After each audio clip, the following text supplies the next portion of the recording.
he told me that, I get these call girls and they come to my office 4, 5 a day, and I have sex with them on my desk.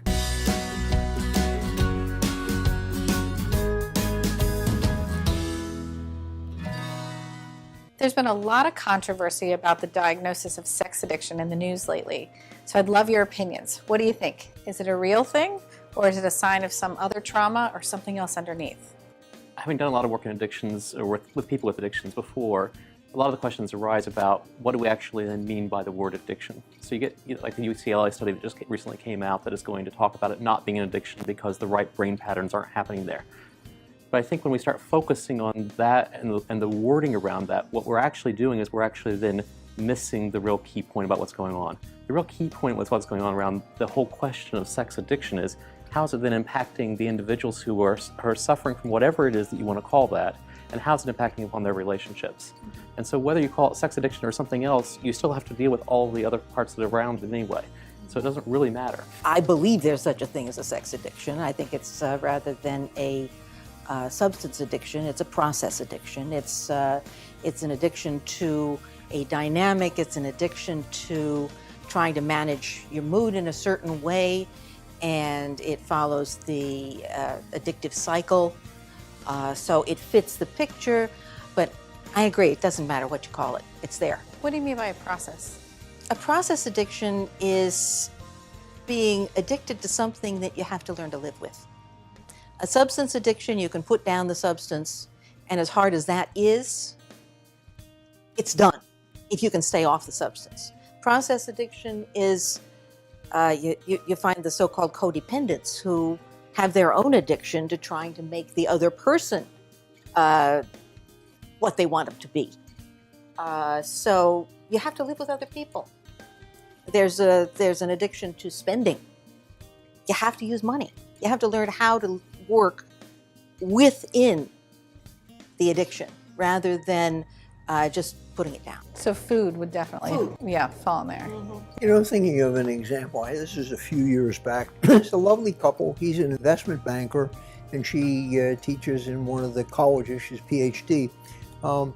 He told me that, I get these call girls, and they come to my office 4, 5 a day, and I have sex with them on my desk.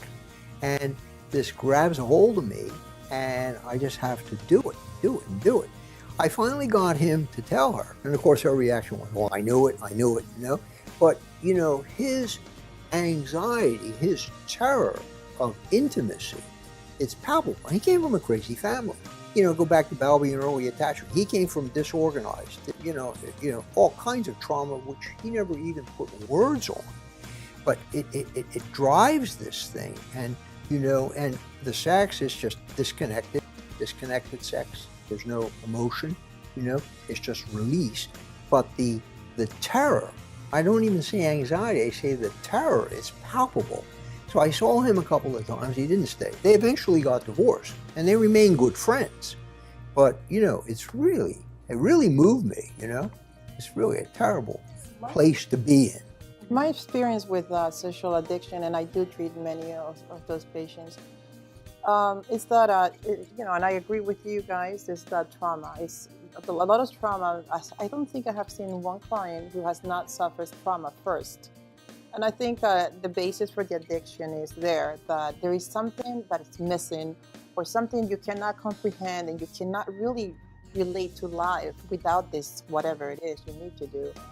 And the first thing I do is to kind of balance the crisis, decrease the crisis. The person learns some skills as to replace the behavior with something else. Because the people I see have lost their jobs, have gotten disease, have given disease to their wives. I'm not talking about just doing whatever. I'm talking about really, really destroying their lives. To me, sexual addiction has nothing to do with sex. Absolutely not. No. So it sounds like the consensus from the group is that sex addiction, the undercurrent of sex addiction is trauma, and that everyone who comes in, whether it's based on their values or based on compulsory actions are based on a spouse or even themselves feeling like something has to change, you really have to look at the trauma underneath to be able to discover what's going on and find a solution to stop it.